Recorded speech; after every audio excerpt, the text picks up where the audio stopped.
She slept in a 10 by 15 storage unit off the Gulf. Freeway worked the overnight loading dock at a warehouse she could walk to, and woke her 2 children every morning at 5:40 so they could disappear before anyone saw them leave. He owned 1,200 storage facilities across 14 states, had not personally walked through one since his company crossed $500 million, and was being driven to a small facility in Houston on a Tuesday in September to inspect a property he was planning to sell. Unit 14B was on his list. He was not prepared for what was inside it. Shirley had been awake since 5:15, not because something woke her. Her body had stopped needing a reason months ago. It simply opened its eyes in the dark. At the same minute, every morning swung its legs off the air mattress and placed its feet on the concrete floor the way a body does when it has memorized a routine so deeply that the mind is no longer required to participate.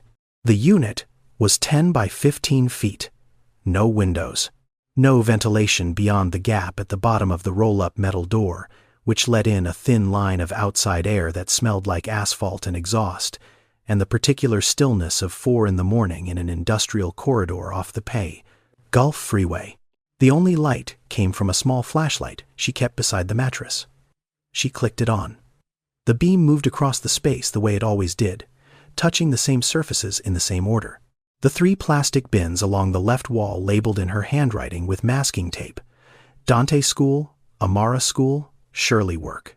The air mattress, with its clean fitted sheet, pulled tight at the corners 2 pillows, one with a faded bear print that belonged to her daughter.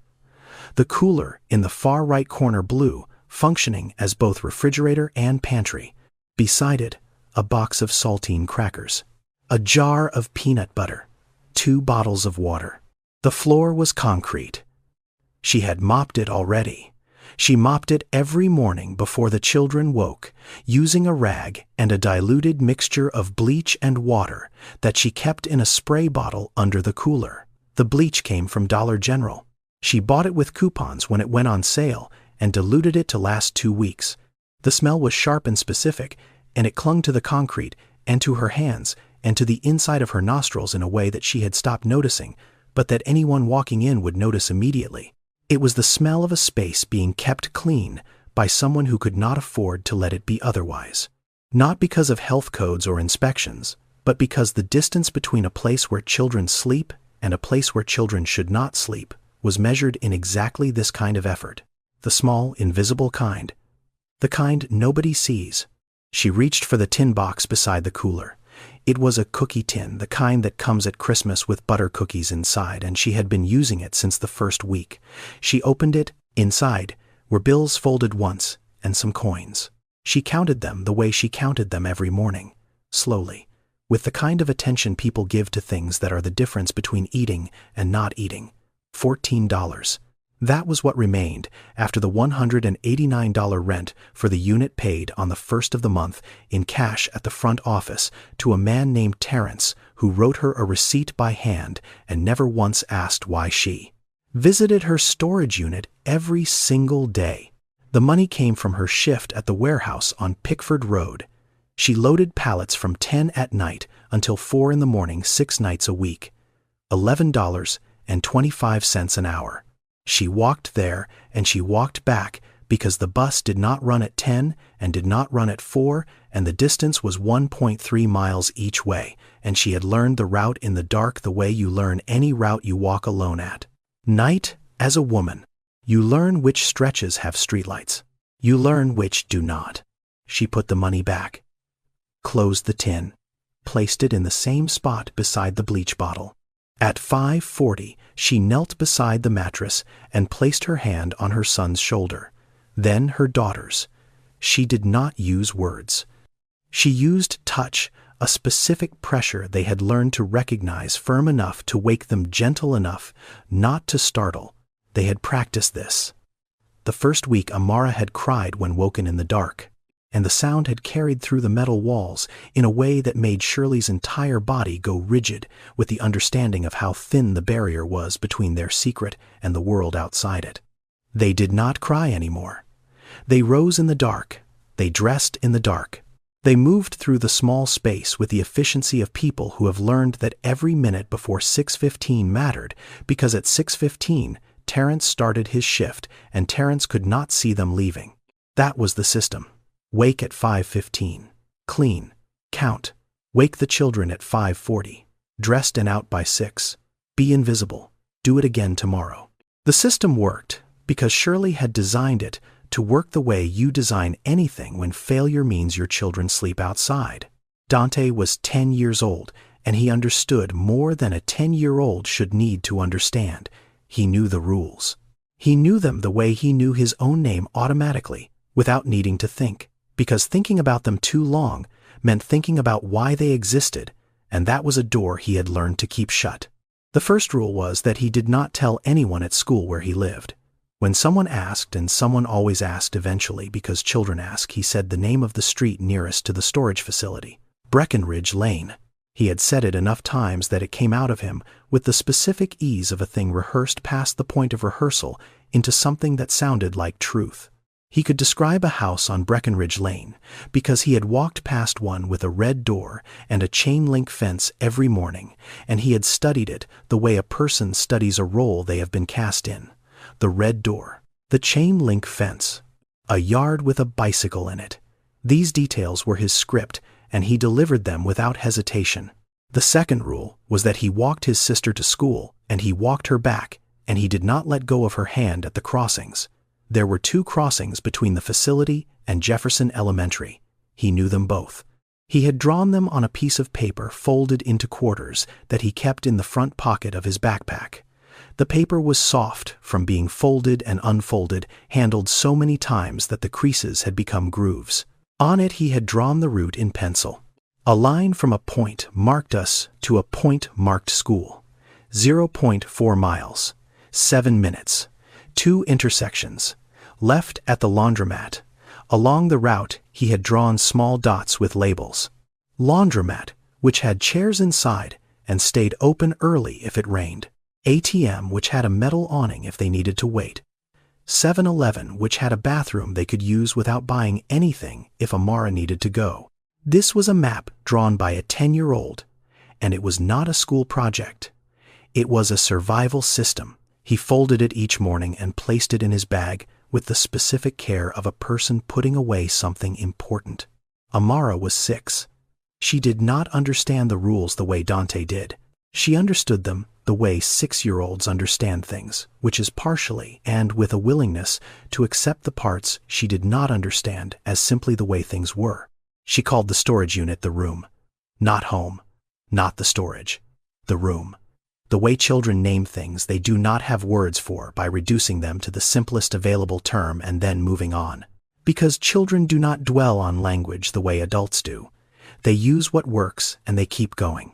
She had a stuffed rabbit she slept with that she had named Tuesday for reasons she had never explained and that Shirley had never asked about because some things children name do not need reasons.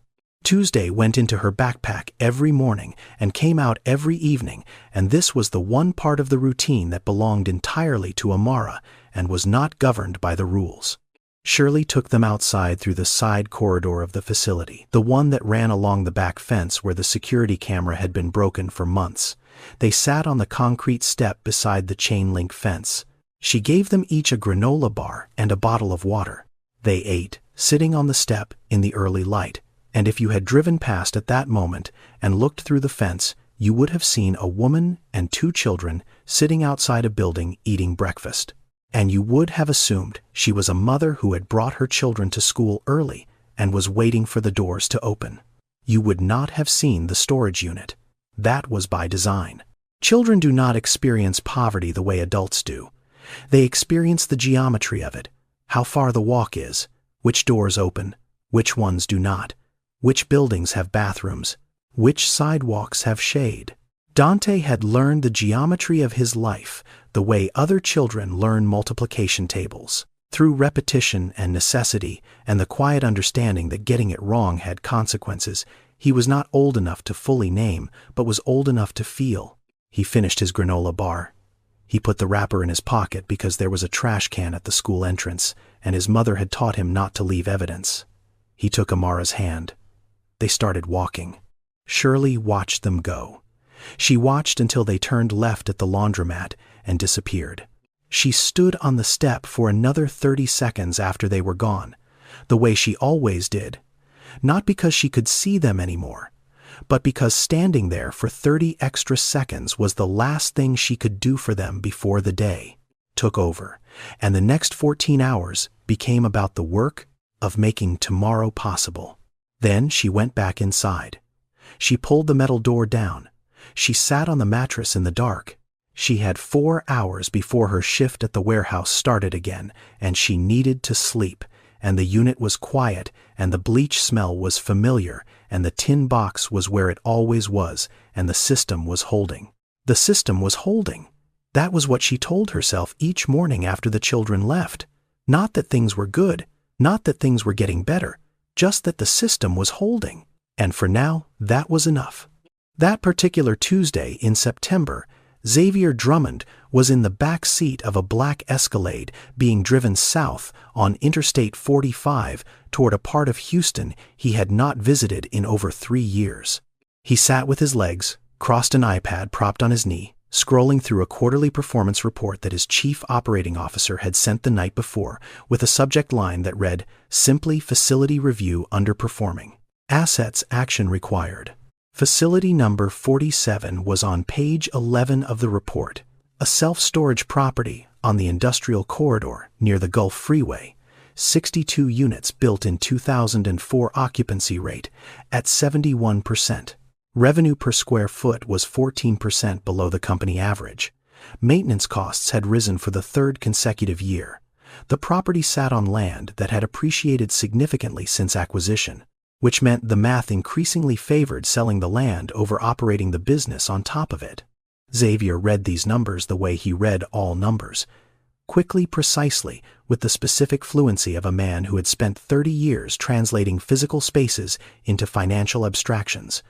A unit was not a room to him. It was square footage. Square footage was revenue potential. Revenue potential was either realized or unrealized, and unrealized potential was another word for loss. He looked up from the iPad and said to Raymond, his driver, a sentence he had said in various forms across hundreds of similar drives. "Every unit that is not generating revenue is a unit that is costing me money." Raymond said nothing. He had worked for Xavier for 6 years. He was a man who understood the value of silence in the presence of someone who was thinking out loud and did not require a response. Xavier Drummond was 54 years old. He was the founder and chief executive of Drummond Storage Holdings, which operated 1,200 self-storage facilities across 14 states and was valued, according to the most recent private estimate, at approximately $1.2 billion. He had built the company from a single facility he purchased at 24 with borrowed money, and a conviction that Americans would always need places to put things they could not fit in their lives, but could not bring themselves to discard. He had been right. The company had grown every year for 30 years. He was not a man who made a habit of visiting individual facilities. He had stopped doing that when the company passed $500 million in valuation, and the distance between his daily life and the operations on the ground became the kind of distance that is measured not in miles but in layers. Layers of vice presidents and regional managers and property supervisors and local staff, each layer adding another degree of separation between the man who owned the buildings and the buildings themselves. He was making an exception today for a reason he had been telling himself was practical. Facility 47 was a decision point. Sell, convert, or renovate. The numbers supported selling. His operations team supported selling. The only reason he was driving there in person was that he had a policy established early that he would walk any property before authorizing its disposal. It was a principle, not a sentiment. He walked properties the way a surgeon reviews scans before operating. Not out of emotion, out of discipline. The city moved past the windows of the Escalade. The glass towers of downtown gave way to the medical center, then further south into the industrial stretches, where the buildings got lower, and the lots got wider, and the landscaping disappeared. Strip malls, tire shops, pawn stores with barred windows, a church with a hand-painted sign, a woman pushing a stroller along a sidewalk that had no shade. Xavier did not look at these things. He was looking at the iPad. He was looking at the numbers for Facility 47 and calculating the net gain of a sale versus the projected cost of renovation and the opportunity cost of capital tied up in a property that was underperforming its peer group by Ask8. A margin he found personally irritating. Inside the Escalade, the air was cool and quiet and smelled like leather. Outside Houston in September was doing what Houston in September does, which is to be hot in a way that feels personal, as if the heat has opinions about you specifically. The temperature at 8 in the morning was already 89 degrees. The air was wet. The sky was white. Raymond turned off the freeway. The road narrowed. They passed a gas station and a fenced lot full of shipping containers and a stretch of chain link with brown weeds growing through it. Then the storage facility appeared on the left, a low concrete building with a flat roof and a metal sign that read, "Drummond Storage Unit Rentals, available climate-controlled units on site." Xavier looked at it through the window. 62 units generating 14% below average revenue on land that was worth more empty than occupied. That was what he saw, a line on a spreadsheet, a problem to be resolved. Raymond put the car in park. Xavier closed the iPad. He adjusted his jacket. He opened the door and stepped out into the heat, which hit him immediately, the kind of heat that makes fabric stick and patience thin, and everything slightly harder than it needs to be. He looked at the building. He did not know what was inside Unit 14B.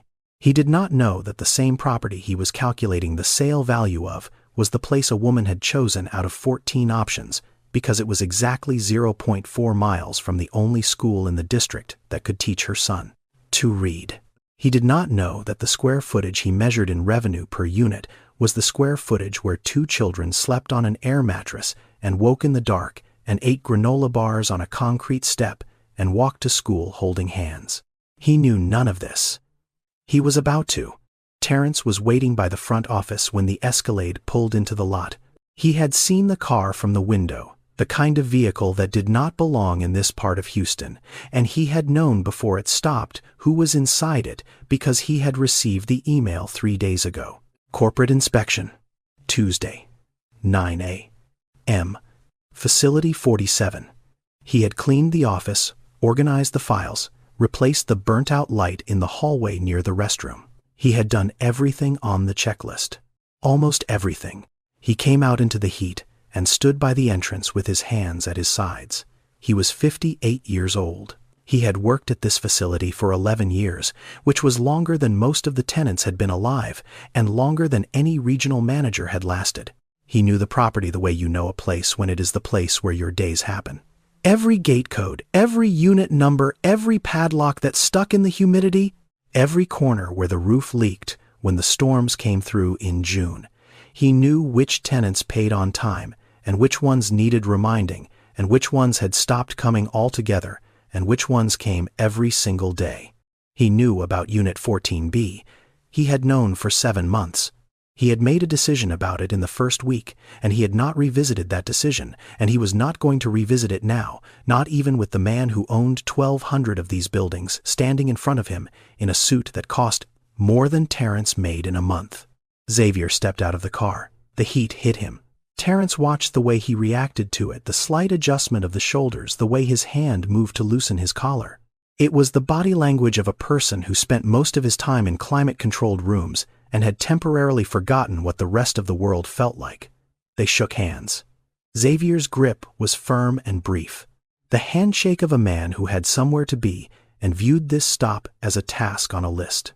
They walked the property. Xavier asked questions as they moved through the rows. Occupancy rate. Terrence said 71%. Delinquent accounts. Terrence said 4, all under 60 days.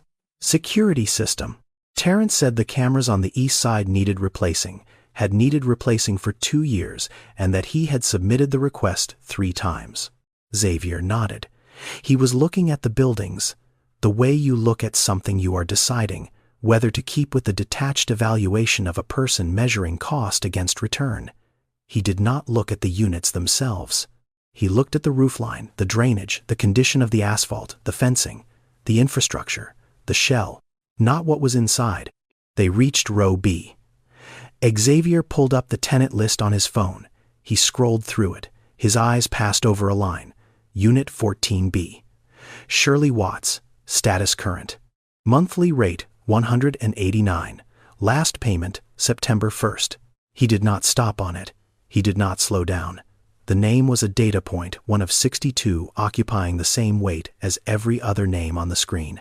There is a specific kind of blindness that comes with looking at the world through spreadsheets. The numbers are accurate. They tell you the occupancy rate and the revenue per square foot and the maintenance cost per unit and the tax assessment and the projected sale value.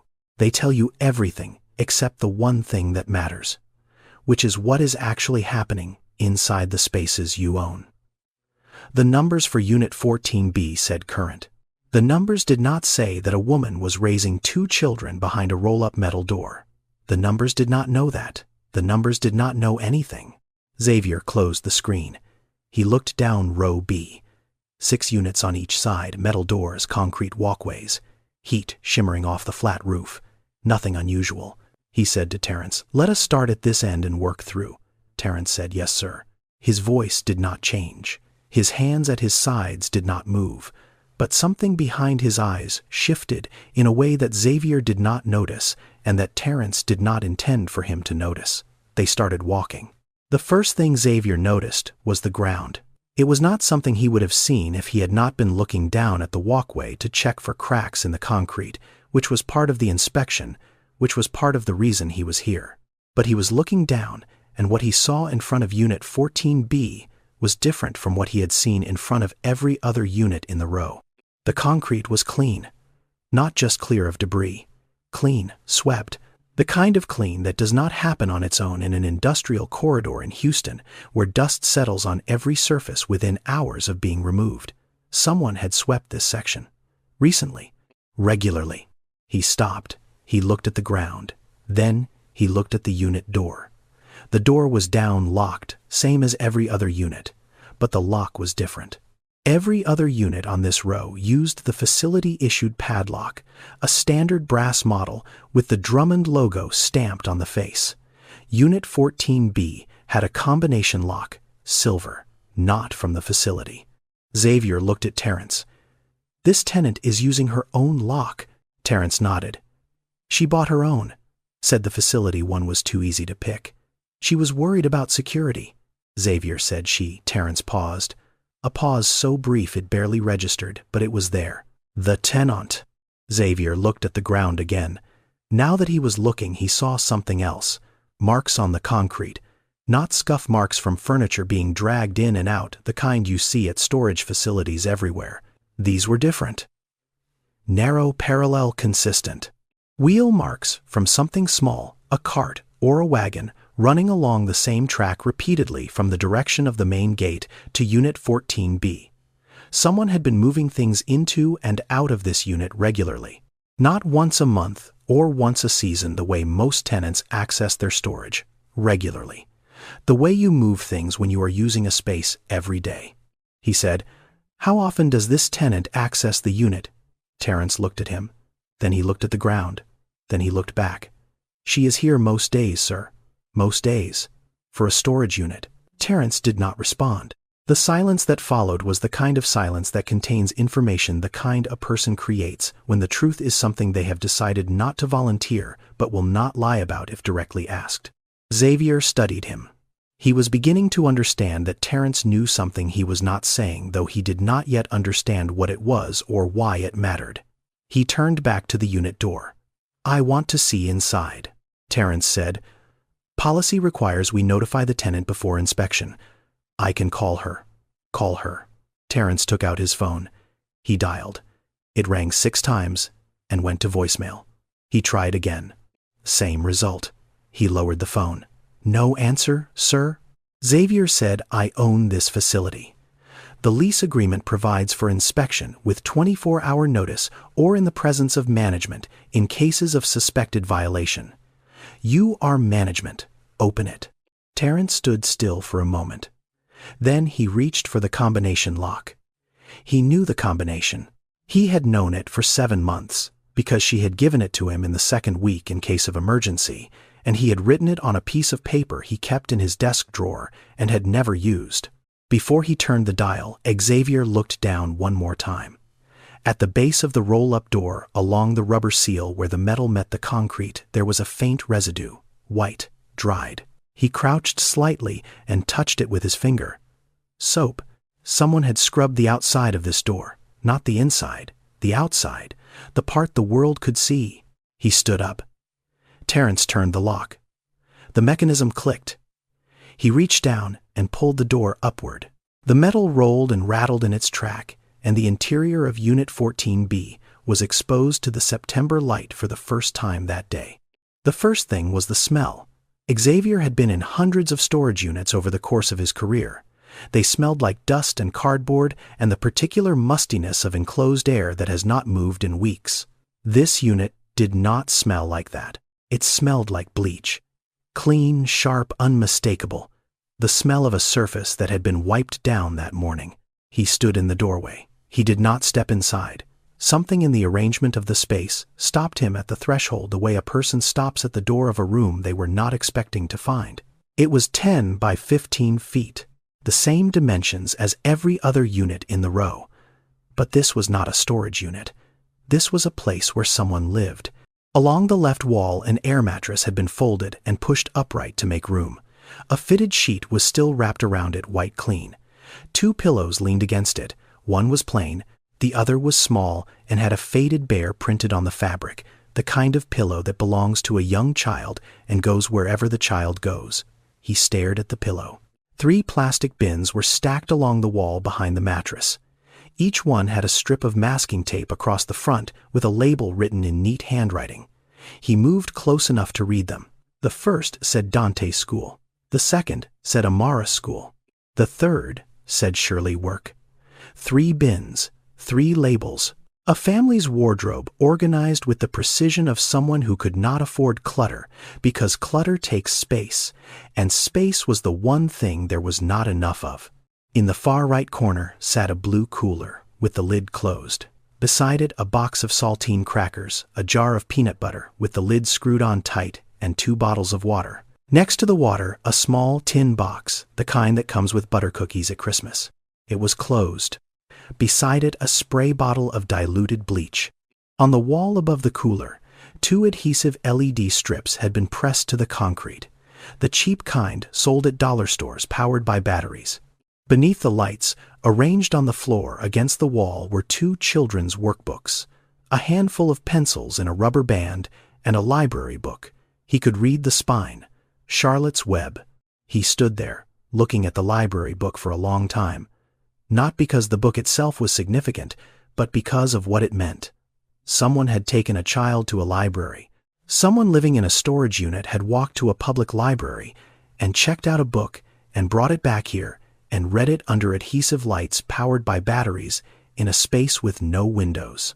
That specific combination of deprivation and determination hit him in a place he did not have a name for. Then he saw the piece of paper. It was on the floor beside the mattress, folded into quarters, soft at the creases from being handled many times. He bent down and picked it up. He unfolded it. It was a map, drawn in pencil by a hand that was not yet steady. A child's hand.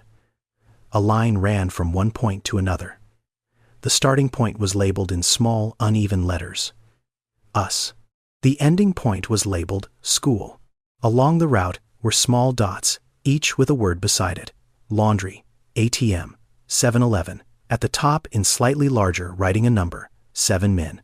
Xavier held the map. He looked at the line from us to school. He looked at the dots. He looked at the word us, written by a child who did not write home or house or apartment but us, because the place was not defined by what it was defined by who was in it. He turned around. Terence was standing in the doorway. He had not come inside. He stood with his hands at his sides and his face showing nothing and everything at the same time, in the way of a man who has been carrying a secret and has just watched someone else discover it. Xavier said how long. Terence said, 7 months, sir? Xavier looked at him. Terence looked back. Neither of them spoke for a long time. The heat pressed in from outside. Somewhere on the freeway, a truck shifted gears. The world continued. 7 months. A woman and 2 children had been living in his storage unit for 7 months, and the man who owned 1,200 of them had not known.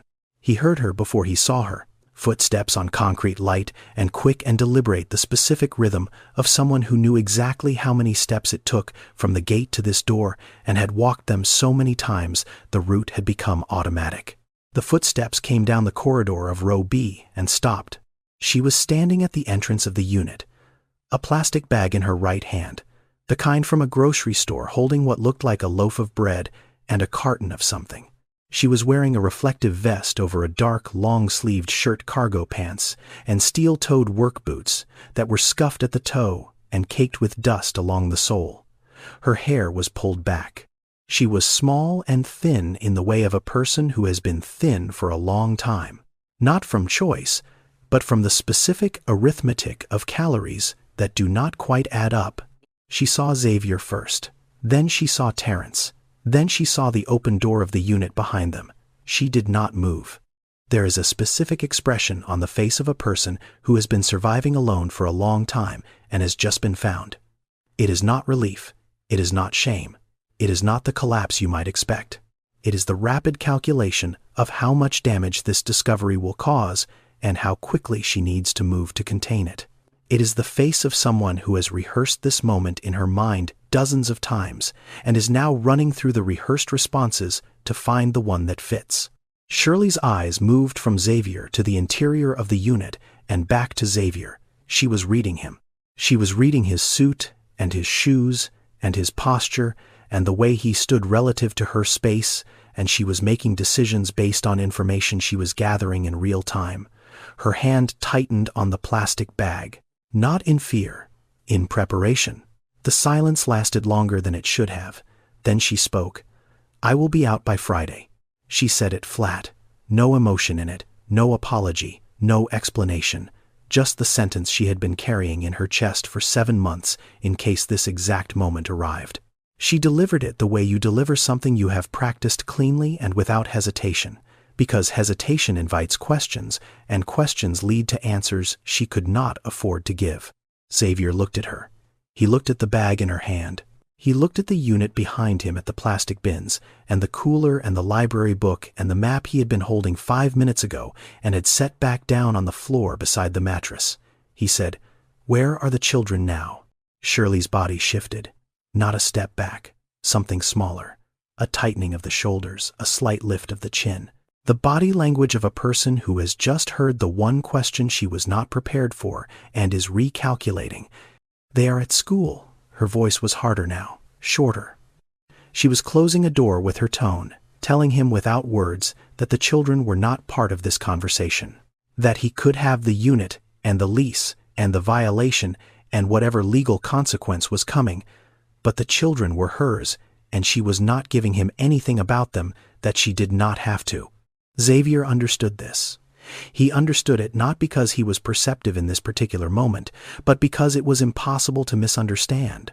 She was a woman standing in a corridor in a reflective vest holding a grocery bag, and she was more fortified than any building he owned. The fortification was in her eyes, in the way she held the bag, in the way she said they are at school and nothing more. He was aware that the next thing he said mattered. He was aware that she was measuring him the way you measure a situation that could go in several directions, not all of them safe. He was aware that 30 seconds from now she would either believe he was someone worth talking to, or she would pick up whatever she could carry and be gone before the end of the day, and he would never see her again. He did something she did not expect. He stepped backward, out of the unit. He moved through the doorway and stood on the concrete walkway, 3 steps from the entrance under the narrow overhang where the roof extended past the wall. He was no longer inside her space. Shirley watched him do this. She did not say anything, but something in her face registered it. A small shift behind the eyes, the kind of recalibration a person makes when the thing they expected to happen does not happen and they need a moment to adjust. He stood outside. She stood at the threshold. Terrence stood to the side saying nothing. His presence, a quiet testimony to something he had decided 7 months ago and had not wavered from since. Xavier said, "How old are they?" She looked at him. She measured the question. Then she answered, 10 and 6. They go to school nearby Jefferson Elementary. It is 4 blocks from here. The words sat between them. Xavier was quiet. Then he asked a question that had been forming since he saw the map on the floor. "Is that why you chose this unit?" Shirley did not answer immediately. She looked at him for a long time, the way you look at a person when you are deciding how much of the truth they can be trusted with. She had spent 7 months protecting a secret by telling no one. She had spent 7 months answering questions from no one. And now a man in a suit who owned the walls she slept inside was asking her a question that went to the center of everything. And she had to decide in this moment whether to give him the smallest edge of the truth or nothing at all. She said, "It is the closest storage facility to their school that I could afford." Xavier stood still. The sentence entered him, and he heard it, and he understood the words individually, but the full weight of what they meant, the arithmetic behind them, the specific calculus of a mother choosing a metal box based on its proximity to a school, that had not fully landed yet. It would land later. It would land completely. But in this moment, it sat just beneath the surface of his comprehension, pressing upward. Terrence spoke for the first time since the unit was opened. He said it quietly, looking not at Xavier, but at a point somewhere on the concrete between them. "She has never been late on rent. Not once in 7 months. Xavier looked at Terrence. Terrence looked back. In that look was a question that had no words but was perfectly clear. "Now what are you going to do?" Not an accusation, not a challenge, just the question of a man who had made his own decision 7 months ago and was now watching to see what kind of decision the man who owned the building would make. Xavier turned back to Shirley. She was still standing at the threshold, still holding the bag, still watching. He said, "I am not going to do anything today. I need you to not be afraid of that. I am going to leave and I am going to come back. And when I come back, I would like to understand." She said nothing. She watched him walk away. She watched him get into the back of the black Escalade. She watched the car pull out of the lot and turn onto the road and disappear. Then she went inside. She closed the door. She sat on the mattress, and she did not move for a very long time. Xavier came back the following morning. He came alone. No Raymond, no Escalade. He drove himself in a car Shirley had not seen before, a sedan plane, and he parked it in the lot and walked to the facility entrance, where Terrence let him in without a word.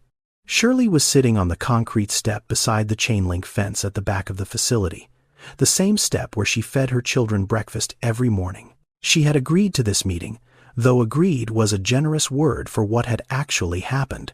Terrence had called her. He had said the owner wanted to come back and talk. She had said nothing for a long time. Then she had said outside, not in the unit. That was her condition. Not inside, outside, on the step, where she could see the gate and the road and the distance between herself and the nearest exit, where the space was open and the conversation could not be contained or controlled by walls that belonged to someone else. It was a boundary. She was drawing it in the only way she had available. By choosing the ground, Xavier sat down on the step, not next to her, a few feet away. The distance was not accidental on either side. She sat with her hands on her knees. He sat with his hands open. The morning was already warm, somewhere on the freeway traffic. Somewhere closer, a dog barking in a yard behind the fence. She told him, not everything, not all at once. She told him, in the voice of a person who has explained her situation to intake workers and case managers and shelter administrators, and has learned that the most effective way to tell it is without emotion, because emotion invites pity, and pity changes the way people hear you, and she needed him to hear the facts, not the feeling.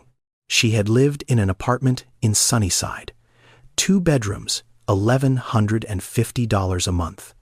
She had worked at a medical supply warehouse. She had been married to a man named Rodney. Rodney had hit her. He had hit her for 3 years.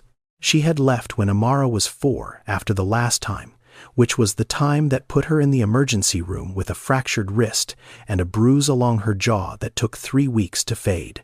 She got a restraining order. Rodney did not honor it. He found her first apartment, then her second, then her third. Each time she moved, she lost something. The first move cost her the security deposit she could not recover. The second cost her the job because she missed too many shifts during the transition. The third cost her the apartment itself, not because she stopped paying, but because the landlord heard the police had come twice in 1 month and decided the situation was more trouble than the rent was worth. Shirley's eviction was not unusual. In Houston alone, courts had processed over 75,000 eviction filings the previous year. The majority involved families with children. The majority involved women. The arithmetic of poverty in America is not complex.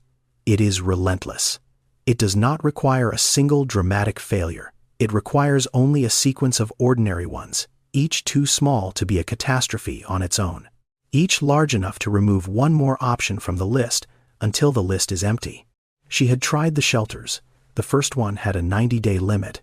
She stayed 62 days.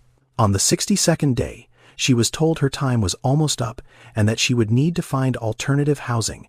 She had not found alternative housing because alternative housing required a deposit and first month's rent and a background check that would show 3 evictions and a domestic violence history. And landlords did not distinguish between the person who caused the violence and the person who fled from it. The paperwork looked the same. The second shelter did not have a time limit, but it had a policy. Children over the age of 8 slept in a separate dormitory from their mothers. Dante was 9. She arrived at the shelter on a Monday evening. She was shown the women's dormitory. She was told that Dante would sleep in the children's wing on the 2nd floor. She looked at the 2nd floor. She looked at the hallway. She looked at the lock on the dormitory door, which was a simple latch. She asked who supervised the children's wing at night. She was told a volunteer checked in every 2 hours. She left on the 2nd night. She took her children, and she left. She said to Xavier, sitting on that step in the same flat voice she had been using since she started, "I was not going to let them put my son in a different room from me at night in a building full of strangers." Xavier did not respond. He sat with the sentence. He did not nod or agree or express sympathy. He sat with it the way you sit with something that is too heavy to hold and too important to set down. There is a specific kind of decision that looks reckless from the outside and looks like the only sane option from the inside. Choosing a storage unit over a shelter that separates your children is that kind of decision. From a distance, it looks like failure. From inside it, it looks like the last act of a mother who has run out of options that do not require her to hand over the one thing she will not hand over: the proximity of her children at night, the knowledge of where they are, the ability to reach them if something goes wrong. These are not luxuries, they are the minimum. And when the minimum is not available through any system designed to help you, you find it somewhere else. That was how she found the storage unit. That was how she found Facility 47. Xavier asked the question the following morning. He had come back a 3rd time. He sat on the same step. She sat in the same spot. The distance between them had not changed. The morning was cooler than the one before, the kind of brief mercy Houston offers in September when the wind shifts for an hour before the heat reasserts itself. He said, "Why this facility? There are cheaper ones further south." She looked at him. She had been waiting for this question. She could tell by the way he asked it that he was not asking casually. He had been thinking about it. He had gone home the day before, and he had thought about the map on the floor, and the combination lock on the door, and the labels on the plastic bins, and the library book, and the fact that this woman, out of every available option in a city of 2 million people, had chosen this specific 10 by 15-foot metal box. And he wanted to know why. She told him. She had looked at 14 storage facilities in the Houston area that fell within her budget. Between $150 and $200 a month, she had eliminated them one by one.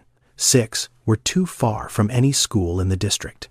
The first bus did not run until 7:15, and she finished her shift at 4 in the morning, which gave her just over an hour to walk back, wake the children, get them dressed and fed, and out of the unit before the facility opened. If the school was a bus ride away, the timing did not work. The margin was too thin. 3 were in areas she had assessed as unsafe for a woman walking alone after 10 at night, which was when her shift began. She walked to work. She could not afford to be on a route where the risk of being followed or confronted was higher than it already was. 2 had no public restroom within walking distance. This mattered because the unit did not have a bathroom. The children needed access to a toilet before school and after school, and sometimes in the middle of the night, and the nearest option needed to be close enough that a 10-year-old could walk there and back in under 5 minutes. That left 3 facilities. Of the 3 facilities, 47 was the closest to Jefferson Elementary, 0.4 miles, 7 minutes on foot, 2 intersections. Jefferson Elementary was not a random school. It was the only public school in the affordable radius that offered a free after-school tutoring program for children with learning disabilities. Dante had a reading difficulty that had been identified in 2nd grade and never properly addressed because they had moved 3 times, and each move meant a new school, and each new school meant a new intake process, and each intake process meant starting over. By the time he arrived at Jefferson, he was in 5th grade reading at a 2nd grade level. The tutoring program at Jefferson met 3 afternoons a week. It was staffed by 2 certified reading specialists and a volunteer from the local university. It was funded through a Title I grant that covered the materials and the staff and the after-school snacks. It was free. In 7 months, Dante had gained 2 reading levels. He was now reading at a 4th grade level. He was not where he should be, but he was moving. He was moving because 3 afternoons a week, he sat in a classroom with a woman named Miss Waverly, who had the specific patience of a person who believed that every child could learn to read, and who was willing to sit with a boy for as long as it took until the letters stopped swimming. Shirley said this. She said it in the same flat voice she had used for everything else. She did not raise it for emphasis. She did not slow down for effect. She said, "I did not choose a storage unit. I chose the distance between my son and the only classroom in this city that was teaching him to read."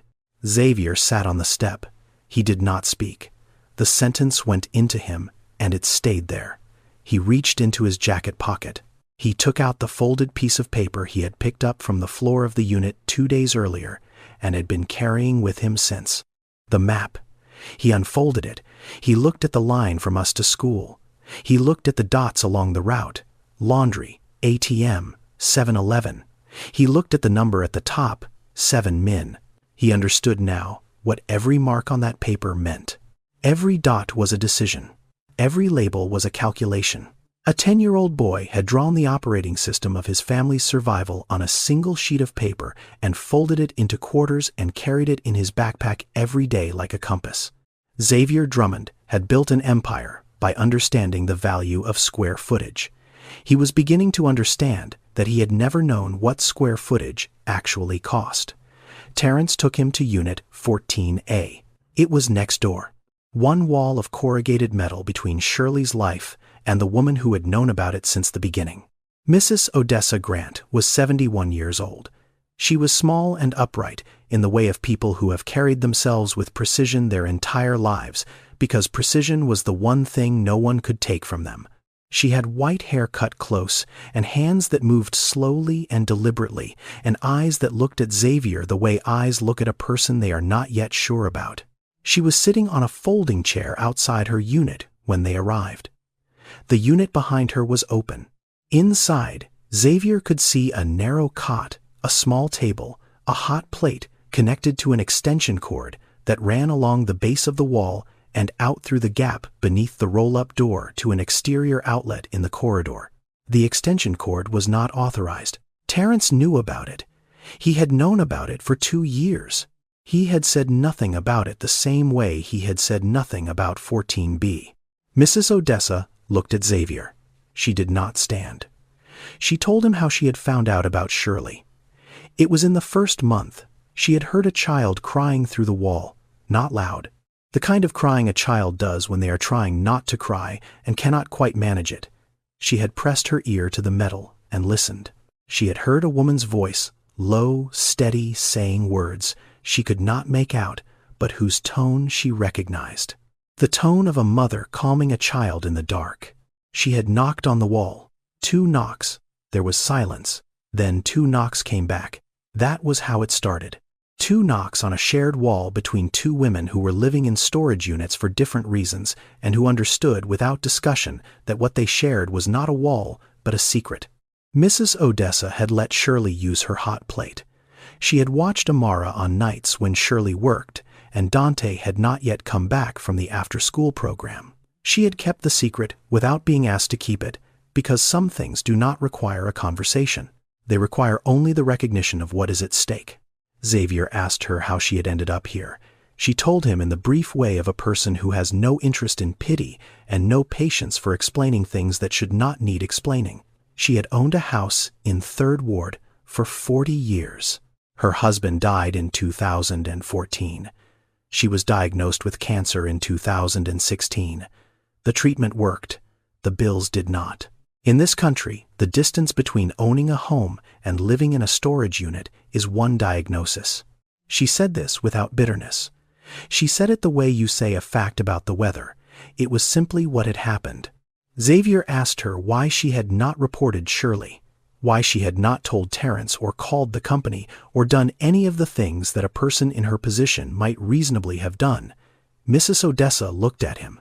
She looked at him for a long time with an expression that was not anger and was not judgment, but was something closer to the kind of patience a person develops after 7 decades of watching the world work the way the world works. She said, "A mother does not choose where she lives. She chooses where her children can still become something. I was not going to take that choice from her." Xavier heard the sentence. It went into him the way certain sentences do, not through the ears but through the chest, landing somewhere behind the ribs in a place he did not usually allow things to reach. He did not respond. He stood in the corridor of his own facility in the September heat, and he held the sentence, and he did not know yet what to do with it, but he knew it was going to stay. He drove back across the city that afternoon. Raymond was behind the wheel. The Escalade moved through traffic on the freeway, air conditioning on the interior quiet and cool, and separated from the world outside by tinted glass and leather and the particular insulation of wealth. Xavier did not look at the iPad. He looked out the window. The city moved past him, the same city that had moved past him on the way to the facility that morning, but it was not the same city. It was a city that contained storage units with families inside them.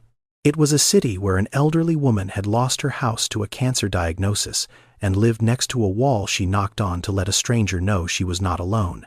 It had been that city the entire time. He had simply not been looking at it. A memory arrived without asking permission. The way memories do when something in the present has unlocked a door you spent years sealing shut. His mother, Lorraine Drummond, 1979, Houston. She was 26 years old, and she worked 2 jobs, one at a dry cleaner on Alameda Road and one at a diner near the medical center, where she waited tables from 6 in the evening until midnight. She had a son. Xavier was 7.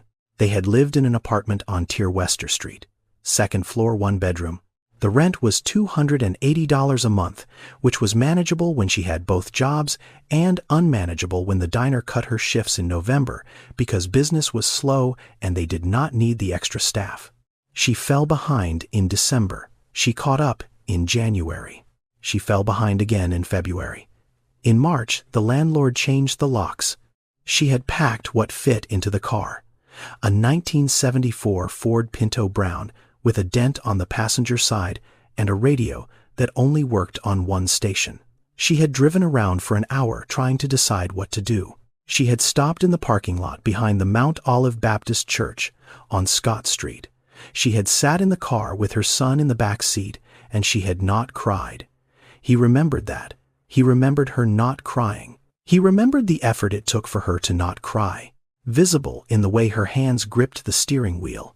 And he had understood, even at 7, that the grip was holding something in place. They had lived in that car for 3 months. She had chosen the church parking lot for a reason. It was 2 blocks from his school. The same logic, the same calculation, 45 years apart. 2 different women, 2 different decades. The same decision. You do not choose where you live. You choose the distance to the place your child needs to be. His mother had woken him every morning in the back seat of the Pinto. She had taken him to the gas station bathroom on the corner to wash his face. She had plugged a small travel iron into the outdoor outlet on the side of the church and pressed his school shirt on the hood of the car. He had gone to school clean. He had gone to school with his shirt ironed and his shoes tied and his homework done on the dashboard by flashlight the night before. No one at school knew. That was by design. She had kept a tin box in the glove compartment. It held cash, their birth certificates, a photograph of Xavier's father, who had left before Xavier was born, and a folded piece of paper with phone numbers she might need in an emergency. The tin box was dented at one corner, and it closed with a clasp that required a specific pressure to snap shut.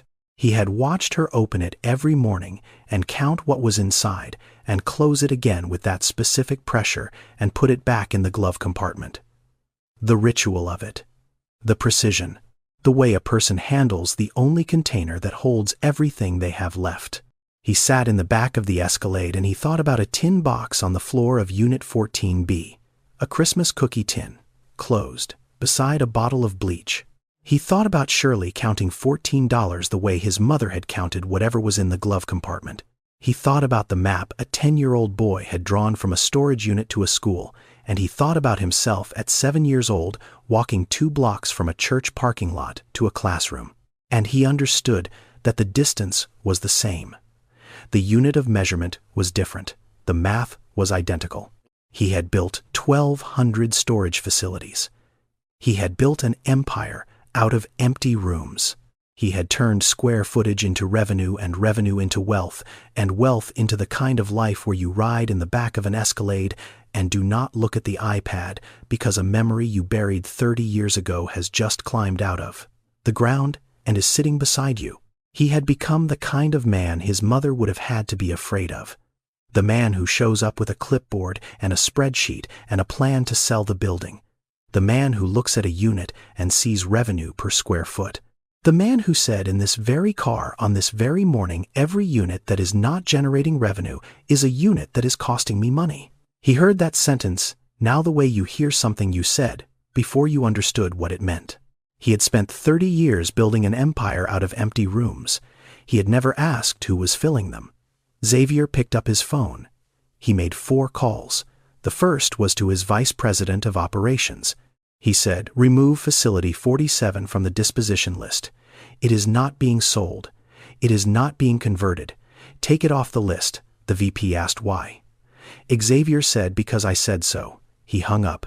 The second call was to his corporate attorney. He said, "I need you to find out everything about the Houston Housing Authority's rapid rehousing program. Eligibility requirements, application process timeline, from application to placement. I need it today." The attorney said he would have it by 5. Xavier said have it by 3. The third call was to a woman he had met 2 years ago at a fundraiser, a director at Harris County Legal Aid who specialized in domestic violence cases. He told her he needed information about protective orders for a survivor whose existing order was not being enforced. He told her the situation was urgent. He told her he would explain more when they spoke in person. She said she could meet him the following morning. He said that would work. The fourth call was to Jefferson Elementary. He asked to speak with the principal. He told the principal he was interested in the after-school tutoring program for children with learning disabilities. He asked how it was funded. The principal told him it was a Title I grant that covered 3 afternoons a week, but that they had applied for expansion to 5 days and had been denied due to budget constraints. Xavier asked how much the expansion would cost annually. The principal told him, Xavier said, "I will fund it, the full 5 days. You will have the details by the end of the week." He put the phone down. He sat in the back of the car and looked at the city through the window and felt something he had not felt in a very long time, which was the specific weight of a decision that was not about money. He went back to the facility that afternoon. Shirley was on the step. He sat down, the same distance. He told her what he had done. He told her about the housing program and the legal aid contact in the school. He said, "I am not offering you charity. I am offering you a bridge, a 6-month subsidized apartment through a program you qualify for, legal support for your protective order, and your children's stay at Jefferson. I will make sure of that." She listened. Her face did not change. She sat with her hands on her knees, and she looked at him and she processed what he was saying with the specific caution of a person who has been offered things before and has learned that offers have conditions and conditions have costs. And costs are not always visible at the time of acceptance. She said, "What do you get from this?" He looked at her. He thought about his mother in a parking lot pressing a school shirt on the hood of a Pinto. He thought about a tin box in a glove compartment. He thought about a 7-year-old boy walking 2 blocks to school in an ironed shirt, carrying a secret he did not fully understand but kept anyway because his mother told him to. He said, "I get to not be the man my mother would be ashamed of." Shirley looked at him for a long time. Something moved behind her eyes. Not trust, not yet, but the recognition that the sentence he had just said was not rehearsed. It had cost him something to say it. She could see the cost. She said, "I will think about it." He said, "Take as long as you need. The unit is yours either way. I am not evicting you." She did not agree that day. She did not agree the following day. 2 weeks passed. During those 2 weeks, she did something Xavier did not know about. She called the Houston Housing Authority herself. She asked about the rapid rehousing program. She asked the eligibility requirements and the application process and the timeline. She asked whether the program was real. The woman on the phone confirmed that it was. Shirley asked whether someone had already started an application on her behalf. The woman said no one had. The program was open.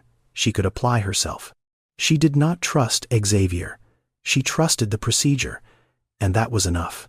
That was the correct amount of trust for a woman who had survived what she had survived and who had learned that trusting people was a luxury and trusting systems was a calculation, and there was a difference. She called Terrence. She told him she was ready. The morning she moved out of Unit 14B was a Thursday. She packed her things into the same 3 plastic bins she had been living out of for 7 months. Dante School, Amara School, Shirley Work. The labels were still on the tape. She did not change them. It took her 20 minutes to pack everything. 20 minutes to disassemble 7 months of a life that had been contained in 150 square feet. The mattress deflated and folded. The cooler emptied and wiped. The LED strips peeled off the wall, leaving small adhesive marks on the concrete that would be there for years. The library book had been returned. Charlotte's Web, due date honored. Even living in a storage unit, she had returned the book on time. She picked up the tin box. She opened it. Inside was $14, the same amount that had been inside it the first morning, the morning we first saw her counting bills in the dark by flashlight. 7 months. She had kept $14 in that box the entire time. She had earned money and spent money and managed money with the kind of precision that would have impressed any accountant, and through all of it, she had maintained $14 in the tin box as a reserve. She had never touched it. $14 was the distance between surviving and not surviving, and she had kept that distance intact for 7 months, the way you keep a wall standing that you cannot afford to let fall. She closed the tin. She put it in the bin marked Shirley Work. She left one thing in the unit. The spray bottle of bleach. She set it in the corner where it had always sat on the floor near where the cooler had been. No one would understand why she left it. She understood. The bleach was not a cleaning product. It was the smell of every morning she had kept this space livable. It was the smell of the effort it took to maintain dignity in a place that was not designed for it. Leaving it was not practical. It was personal. The way some things are. She closed the door for the last time. She stood in the corridor and looked at the metal surface of Unit 14B and did not move for a moment. Then she walked to the gate. Xavier came that afternoon. He stood outside the unit. He did not go in. Terrence rolled the door up for him. The unit was empty. Concrete floor. Metal walls. Nothing inside, except the faint smell of bleach and the adhesive marks on the wall where the lights had been. He looked at the floor. There was a faint sheen on the concrete. Water. She had mopped the floor before she left. There is a specific kind of person who cleans a place they are leaving, not because anyone will see it, not because it matters to the next tenant or the facility manager or the owner, because the act of cleaning is the last thing they can control, and control is what they have been holding on to when nothing else held. Shirley had mopped this floor every morning for 7 months. She had mopped it one final time on her way out. The gesture was invisible to anyone who did not understand what it meant. Xavier understood. Terence stood beside him. He said, "She left something for you." Xavier looked. On the concrete ledge beside the door track where the roll-up mechanism connected to the frame, there was a piece of paper, folded into quarters. He picked it up. He unfolded it. It was a map, drawn in pencil by a child's hand, but it was not the same map. This one was new. The starting point was not labeled us. It was labeled home. The ending point was still labeled school. The route was different, longer with different streets and different landmarks, but the dots were there, the safe spots, a bus stop, a park, a library. Dante had drawn a new map, from the apartment to the school, and he had left the old map here. Xavier held both maps. The old one he had been carrying in his jacket pocket for 2 weeks. The new one he had just unfolded. 2 maps, 2 routes. One from a storage unit, one from a home. The same destination, the same careful dots, the same boy. He folded them both. He put them in his pocket. He stood in the empty unit, and he did not move for a long time. The apartment was on the 2nd floor of a building in Gulfton. 2 bedrooms, a kitchen with a stove and a refrigerator, a bathroom with a door that locked. Furnished through the program with the basics, a couch, a table, beds. Nothing new, nothing matched. The carpet had a stain near the front door that had been there before they arrived and would be there after they left. It was not a beautiful apartment. It was an apartment. It had windows. Xavier came on the 3rd day. He brought school supplies in a paper bag, notebooks, pencils, a pack of markers, 2 books he had chosen from a list the school librarian had given him, practical things. Things that fit in a backpack. He did not bring anything expensive. He had understood by now that expensive was not the language this family spoke. Useful was.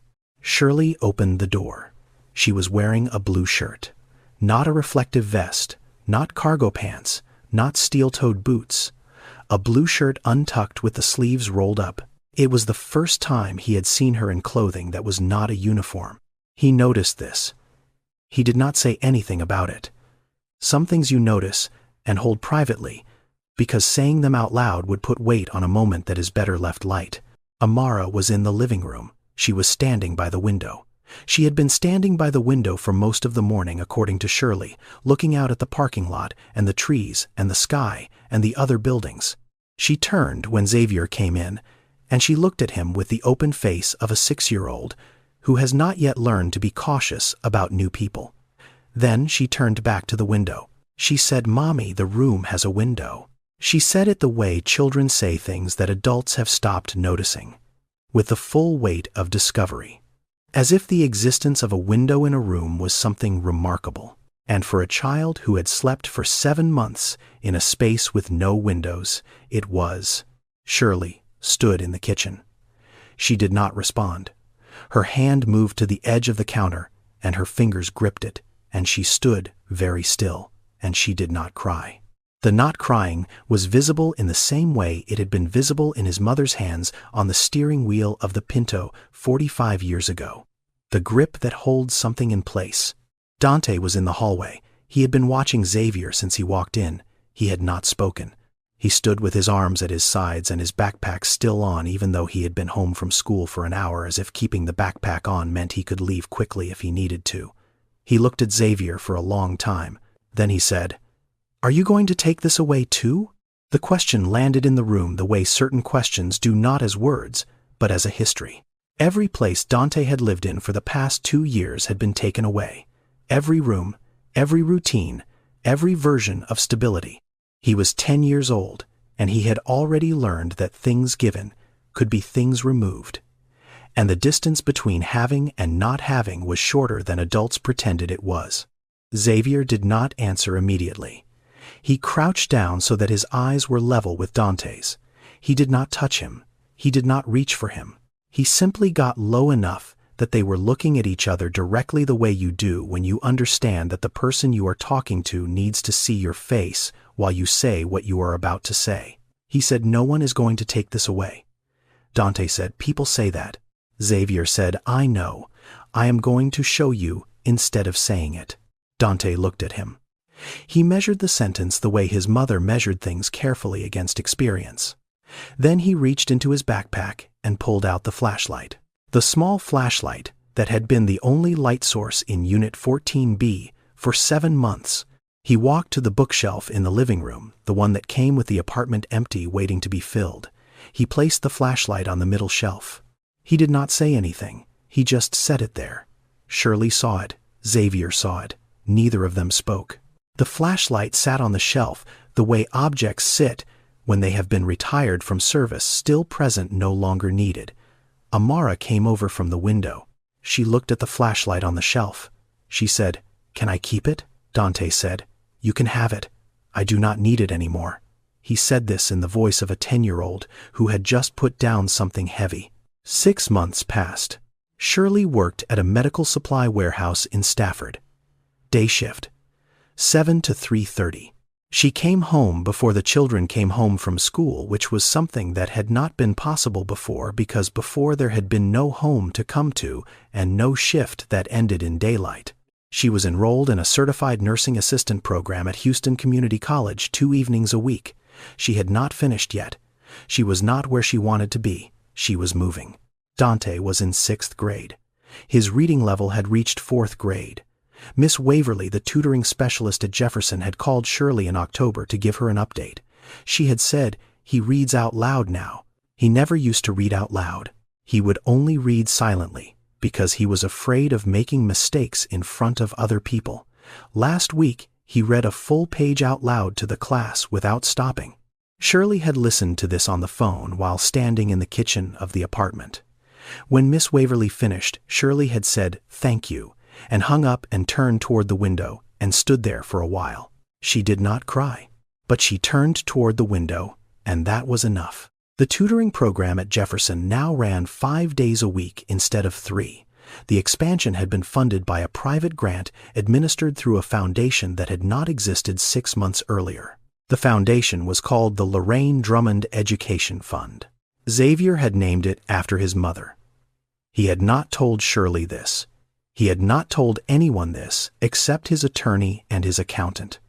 The name was not public. It did not need to be.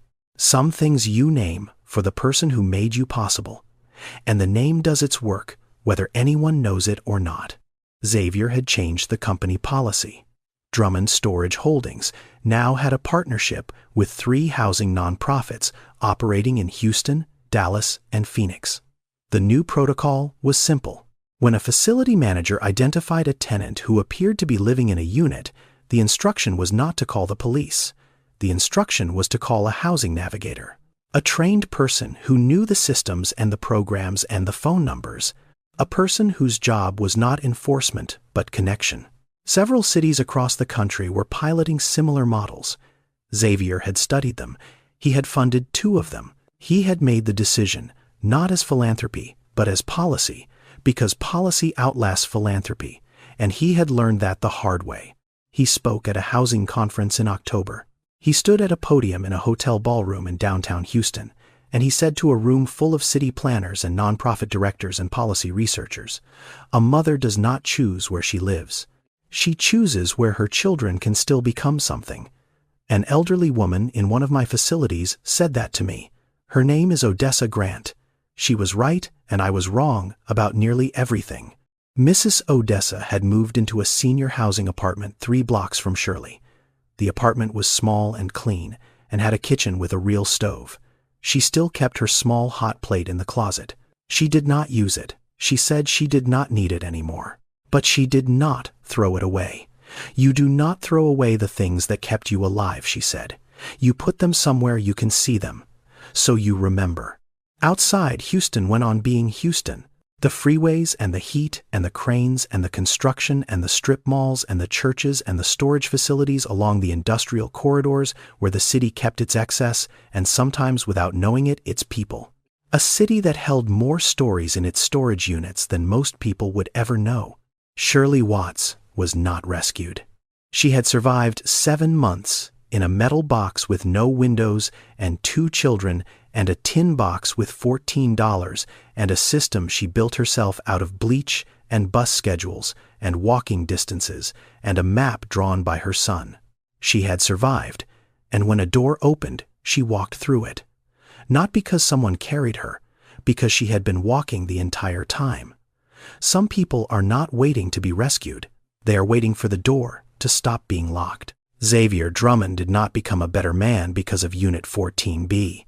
He remembered who he had been before he became the man who looked at the world through spreadsheets. He did not find compassion in a storage unit. He found a memory he had spent 30 years paving over. A brown Pinto in a church parking lot, a tin box in a glove compartment, a mother pressing a school shirt on the hood of a car at 6 in the morning so her son could walk into a classroom looking like he belonged there. Dante still draws maps. He draws them from his bedroom to the library now. The distance is shorter. The lines are straighter. He still marks the safe spots. Old habits. The kind a person keeps not because they need them, but because the person they were when they learned them deserves to be remembered. This story is fictional. But the circumstances are not. Over 7,500 Americans are estimated to be living in storage units at any given time. The real number is almost certainly higher because no one is counting. If this story felt real to you, it is because it is based on patterns that are real. The eviction pipelines, the shelter gaps, the medical debt that turns a homeowner into a renter and a renter into someone with no address.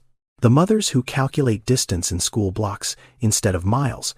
I wrote this story because I believe the way we see people determines what we are willing to do for them. And most of the time we do not see them at all. They are behind roll-up doors. They are in the units we drive past. They are in the numbers on a spreadsheet. I wanted to open one of those doors. Thank you for watching. Before you go, I want to ask you something. What would you have done if you were Terrence? He knew, for 7 months. He said nothing. He broke company policy. He let a woman and 2 children stay. Would you have reported her? Or would you have done what he did? Leave a comment and tell me. See you in the next story.